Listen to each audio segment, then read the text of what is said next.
So today I want to talk about writer's block.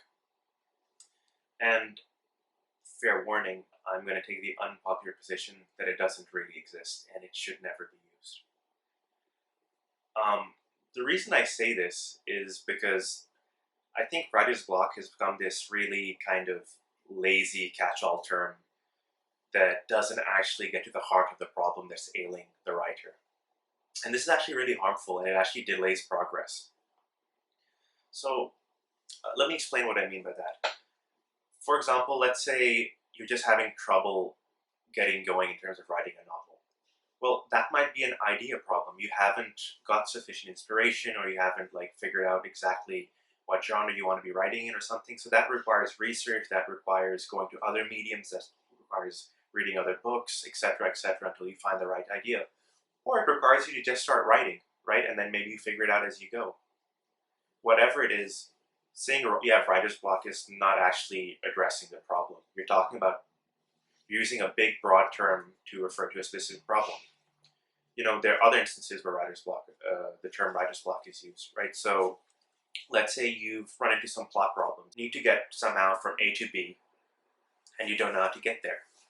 So it's a plot issue. What you want to do is maybe go back to the previous chapter, the chapter before that, and see if you can avoid this kind of plotting wall that you've run into. Or you might want to rewrite that chapter. Or you might want to do any number of things. But then say I've run myself into a plotting issue and thus I'm not writing until I figure my way around it. That's not writer's block. Writer's block is commonly known as this kind of almost mystical thing that appears in a writer's head and they just can't write then. That doesn't exist. You can always write. If somebody put a gun to your head and said write, you would start writing. Maybe it wouldn't be the best writing, but you would start writing.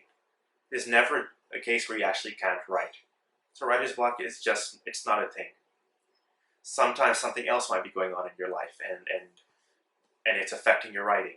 Sometimes you just might be lazy. I'm lazy all the time and I don't write, right? I don't call it writer's block, I call it laziness. And that's fine too, right? Everybody feels lazy once in a while.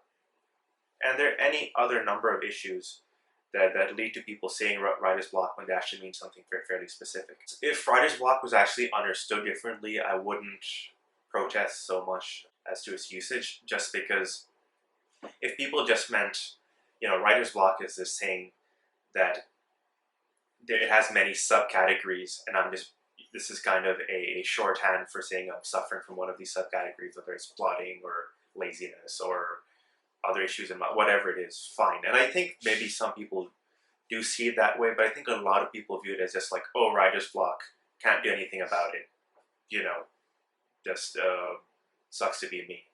And I really just think that's an excuse, and it's an excuse that you should not seek. I'm not saying beat yourself up. By no means am I saying that. I'm simply saying get to the heart of the problem. Figure out what's ailing you, what's impeding your writing, and address that and work your way around it. It'll save you a lot of grief, it'll help you progress much faster, and you'll be having a much more honest conversation about yourself and your writing. So I hope that helps. I hope that doesn't hurt anybody's feelings. I'm not trying to.